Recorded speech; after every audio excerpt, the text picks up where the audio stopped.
Gary, we're visiting with you here in LA, and part of the reason that you're out here is because of Tugg, and we've heard a lot of great things about Tugg.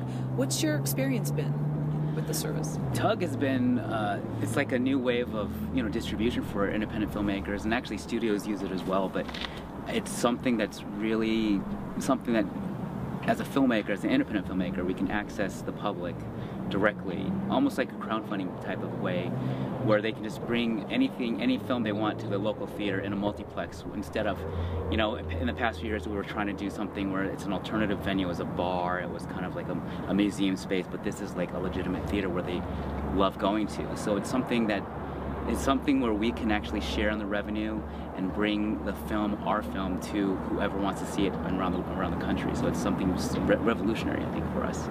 Can you take us through the process of actually signing up, and then how did you actually post the film online, and what was the response? I had an introduction from a friend who had a film in there as well. So right now I think it's kind of the network is, I don't know what it's kind of by invitation?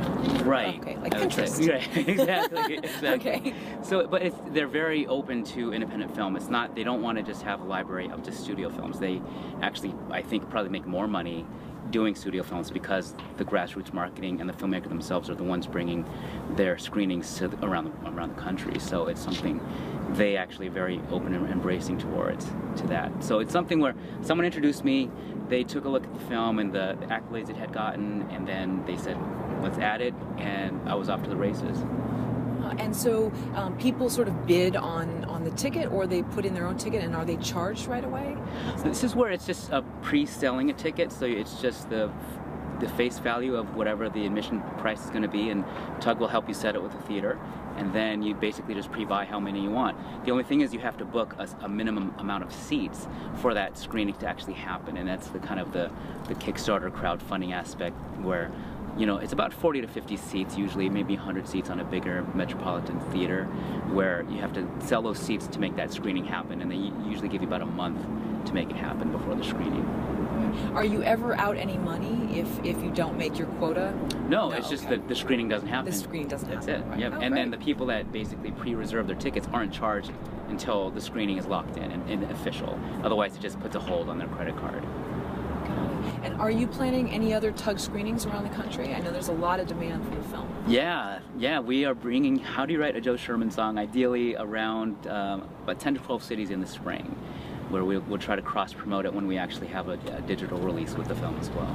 Great. And are you touring with the actors as well, so you can do Q&As? Yeah, ideally, on the East Coast, it'll be more the East Coast-based people, and then on the West Coast, because Christina Rose is out in LA now, so she'll kind of do the West Coast leg, and my composer, Ken Lample, loves to go to everyone, so I think he'll try to make it to all of them. And it's just fun because it's the added attraction. Instead of just screening, if you can show up and make it an event, like a one-night only event where you're going to be there with either giveaways of soundtracks, or if you're going to have posters or something else, then you can really pack those seats.